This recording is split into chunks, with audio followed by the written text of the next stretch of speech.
Bienvenidos a El Debate. Sabes, cuando un puente colapsa, los ingenieros generalmente no culpan al último auto que lo cruzó.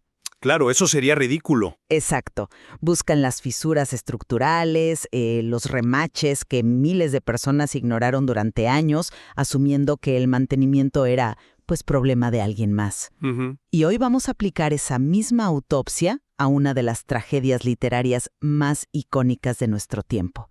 Hablamos de la destrucción del pueblo de Chamberlain en la novela Carrie, escrita por Stephen King en 1973. Y es una autopsia necesaria. Pero para entenderla, hay que recordar el contexto de cuando King escribió este texto. Tenía apenas 25 años, vivía en un remolque en Maine, trabajaba como profesor de inglés y, bueno, estaba tapado en deudas. Escribía en una máquina portátil en el baño. Porque no había espacio para un escritorio. Y la inspiración vino de observar a dos alumnas reales. Una que era marginada implacablemente por su ropa y su acné, y otra sometida a una madre con un fervor religioso, o sea, casi medieval. ¡Wow! De esa fusión nació el manuscrito. Un manuscrito que King consideró tan oscuro que, literalmente, lo tiró a la basura. Y menos mal que su esposa, Tabitha, lo rescató de la papelera. Ella le dijo que era bueno, que era importante y que tenía que terminarlo. Ese rescate nos dejó una obra que se publicó en el 74 y que, bueno, sigue siendo uno de los libros más censurados en Estados Unidos. Totalmente. Y eso nos lleva a la pregunta central que nos reúne hoy en este análisis. Y el fanatismo religioso en el hogar. Es un debate complejo. Lo es. Y yo argumento que la destrucción del pueblo es consecuencia de un sistema escolar corrupto y de apatía comunitaria. La indiferencia de la sociedad convirtió a una joven vulnerable en un monstruo. Y yo lo abordo desde otro ángulo. Yo sostengo que el sistema social es solo un detonante secundario, y que la verdadera incubadora de la tragedia es la violencia psicológica y el fanatismo religioso dentro del hogar. A ver, para entender la magnitud de esta culpa colectiva, fíjate en la forma en que King estructura la novela. No estamos leyendo una narrativa lineal de terror, ¿eh? Estamos leyendo una autopsia forense. Ajá. Es una novela epistolar. Exactamente. Está construida con recortes de periódicos, artículos científicos, informes post-mortem. King elimina por completo el suspenso sobre qué va a pasar.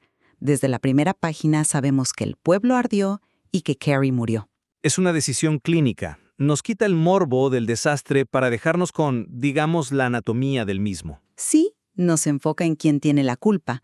Al obligarnos a leer sabiendo el final, cada interacción en los pasillos, cada burla que los profesores ignoran, adquiere un peso insoportable. Y a través de esa estructura, vemos cómo la culpa es colectiva.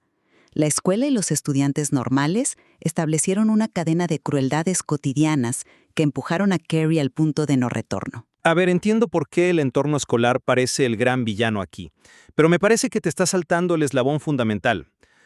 La sociedad intenta racionalizar su culpa, ¿de acuerdo? Pero buscan el origen en el lugar equivocado. ¿Por qué lo dices? Porque antes de que Carrie siquiera pusiera un pie en la escuela, ya era una prisionera de guerra en su propia casa. El primer y más devastador monstruo del libro, no tiene colmillos, es Margaret White, la madre de Carrie.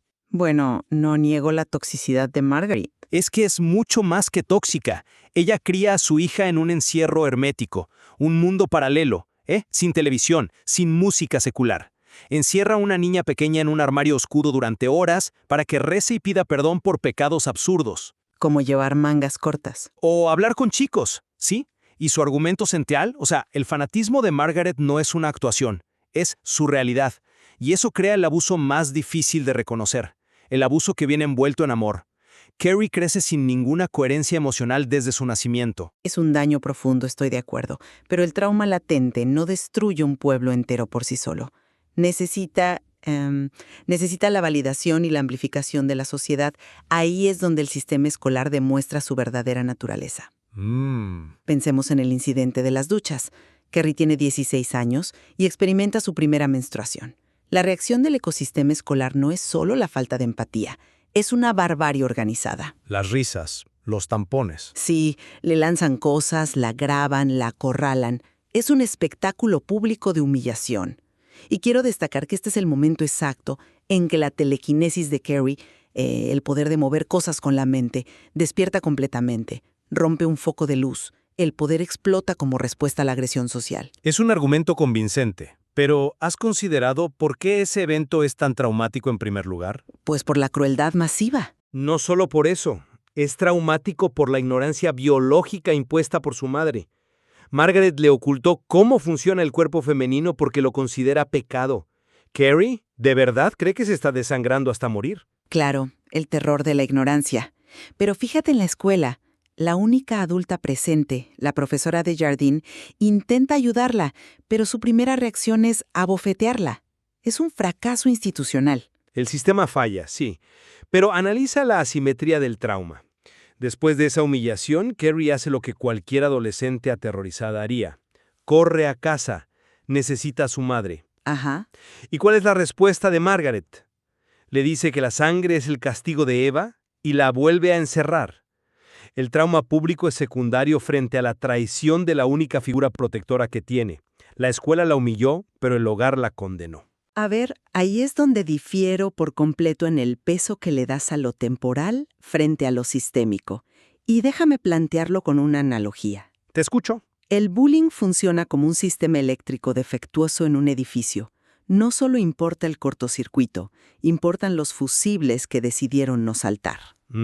Interesante. Chris Hargensen, la líder del acoso, no actúa por maldad pura o demoníaca, actúa por indiferencia. Planea manipular la votación del baile para bañarla en sangre de cerdo y observa cómo fallan las instituciones. Chris es castigada levemente porque su padre es un abogado rico. El privilegio económico, claro. Exacto. Y luego tienes a Sue Snell. Su supuesta buena intención de convencer a su novio, Tommy Ross, para que lleve a Carrie al baile, se convierte en un engranaje letal. Todos en esa escuela sabían lo que iba a pasar, pero nadie intervino por el costo social. El sistema la sacrificó para mantener su status quo. Lo siento, pero simplemente no compro esa idea. Y permíteme decirte por qué. ¿Adelante? Resalta todo el andamiaje del bullying que quieras, pero la verdadera tragedia psicológica es que Carrie no puede huir de su madre. Todo tu sistema eléctrico defectuoso asume que los estudiantes pueden irse a casa y escapar. Bueno, ¿eventualmente se gradúan? Exacto. Las burlas en la escuela son temporales. La jaula en casa de Carrie es permanente. Si ella huye de Margaret, pierde el único amor que conoce. Esa prisión ineludible es la que llena a Carrie de un poder que no sabe manejar. La escuela solo presionó la válvula de una caldera que la madre llevaba años soldando. Pero la caldera explota por la presión externa, y la dirección de esa explosión lo dice todo. Lleguemos al clímax, la noche del baile. Carrie se hace su propio vestido rosa, se siente bonita, se siente normal. Por un breve momento. Es un castigo quirúrgico al sistema.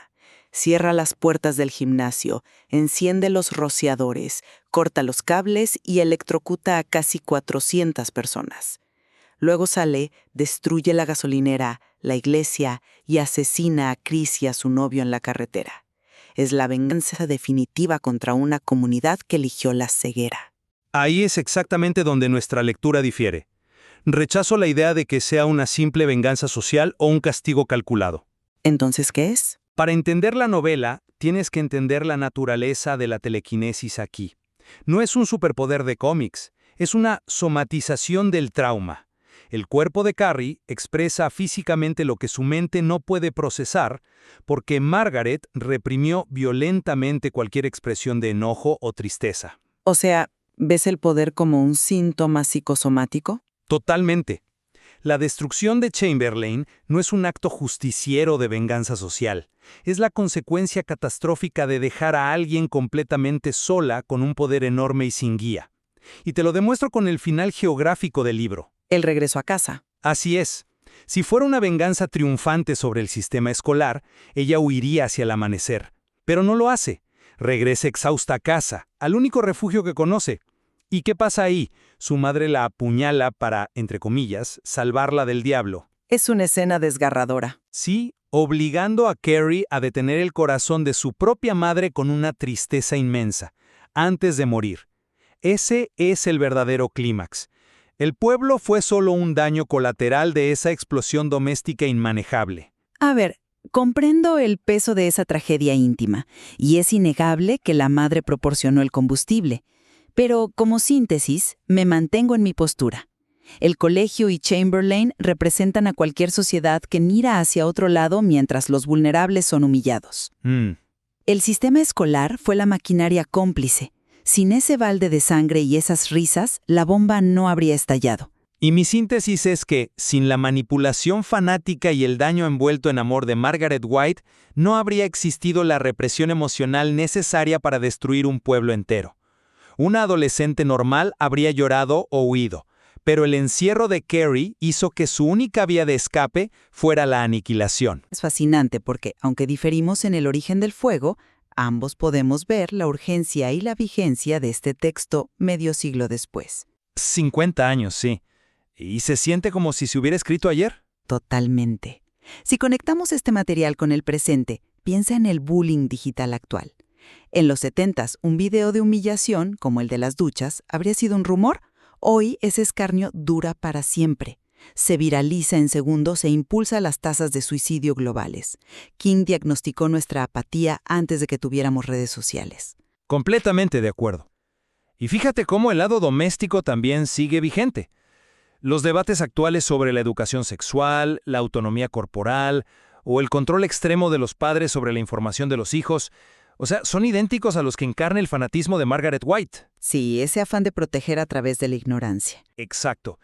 Negarles el lenguaje para entender sus propios cuerpos sigue siendo un abuso aterrador disfrazado de pureza moral. Y creo que la novela misma nos advierte que esto no ha terminado. Hay que mencionar el último documento del libro ficticio. Ah, la carta. Sí, esa carta escalofriante sobre otra niña en otra ciudad que está empezando a mover objetos con la mente. Riéndose mientras mueve canicas. Exacto. Es la prueba de que, mientras existan estos sistemas de aislamiento y crueldad, sean familiares o sociales, siempre habrá otra Carrie acumulando trauma en silencio. Queda en quien nos escucha decidir cuál de los dos entornos es el más peligroso.